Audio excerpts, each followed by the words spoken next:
Good morning my dear student. मैं हूं Manik sir और आज हम तोड़ने वाले हैं कोऑर्डिनेशन केमिस्ट्री का सबसे बड़ा रहस्य। कोऑर्डिनेशन केमिस्ट्री में कोऑर्डिनेशन कंपाउंड रंगीन क्यों होते हैं, high spin and low spin का असली खेल क्या है और डी ऑर्बिटल्स आखिर स्प्लिट क्यों होती हैं। अगर आज वीडियो को पूरा देख लिया तो क्रिस्टल फील्ड थियरी जिंदगी भर के लिए क्लियर। तो चलिए शुरू करते हैं क्रिस्टल फील्ड थियरी या CFT। तो देखते हैं तो क्रिस्टल फील्ड थियरी या CFT किसने दी। क्रिस्टल फील्ड थियरी को हाइंस ऑफ बेथे ने 1929 में दिया था। तो यह थियरी बताती है कि मेटल आयन धनावेशित तथा लिगेंड ऋणावेशित होता है, कि इन दोनों के बीच अर्थात मेटल आयन धनावेशित लिगेंड ऋणावेशित होने के कारण इन दोनों के बीच इलेक्ट्रोस्टैटिक आकर्षण लगता है। इसी इंट्रैक्शन के कारण डी ऑर्बिटल्स की एनर्जी बदल जाती है।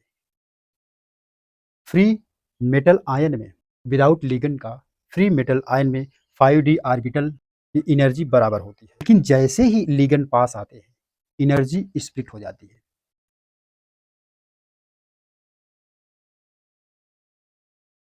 तो यहाँ ऑक्टाहेड्रल स्प्लिटिंग सबसे महत्वपूर्ण भाग, जब 6 लिगेंड ऑक्टाहेड्रल ज्योमेट्री में मेटल को घेर लेते हैं तो डी ऑर्बिटल्स दो भागों में बढ़ जाता है, T2g और EG।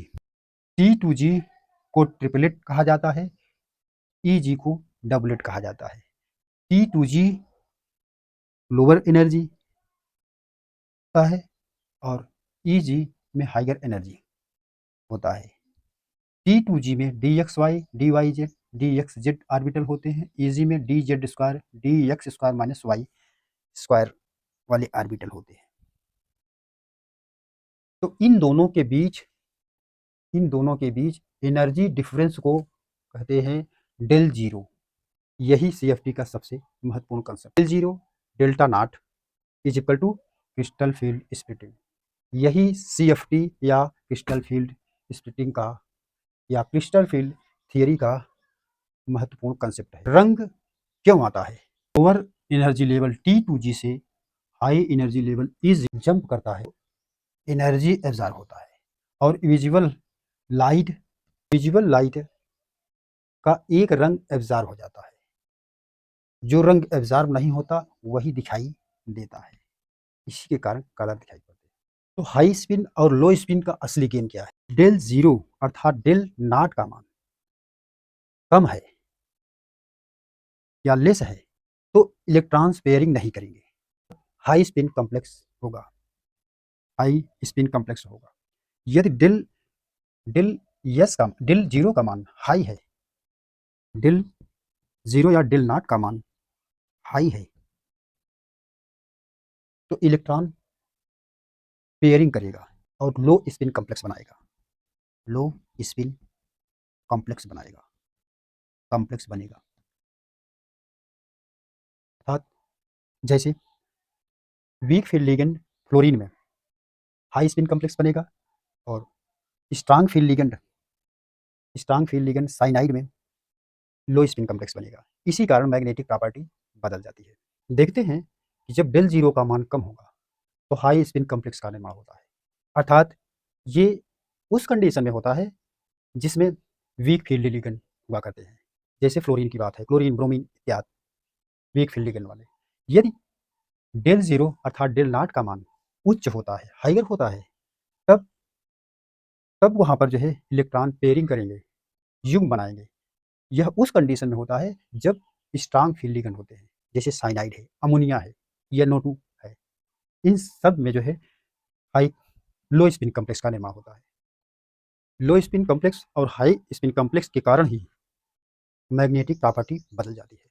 टेट्राहेड्रल कॉम्प्लेक्स में स्प्लिटिंग उल्टा होता है, अर्थात E कम एनर्जी वाला और T2 उच्च ऊर्जा वाला।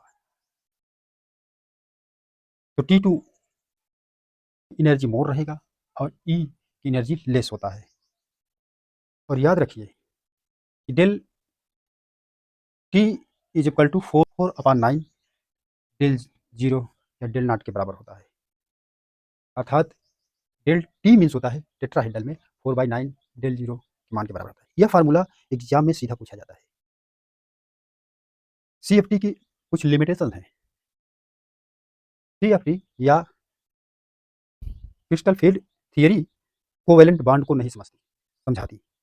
यह कोवेलेंट बॉन्ड को नहीं समझाती। सेकंड पॉइंट है, पाई बॉन्डिंग को इग्नोर करती है। स्पेक्ट्रोकेमिकल सीरीज का पूरा कारण नहीं बताती। स्पेक्ट्रोकेमिकल सीरीज का पूरा रीजन नहीं बताती। इसलिए आगे चलकर लिगेंड फील्ड थियरी और मॉलिक्यूलर ऑर्बिटल थियरी विकसित हुई। माय डियर स्टूडेंट, आज हमने समझा डी ऑर्बिटल का स्प्लिटिंग कलर का कारण और हाई स्पिन और लो स्पिन का पूरा खेल। अगर सीएफटी क्लियर हो गया हो तो कमेंट में लिखे CFT clear by Manik sir. CFT clear by Manik sir. अगला वीडियो होगा स्पेक्ट्रोकेमिकल सीरीज का अल्टीमेट रहस्य।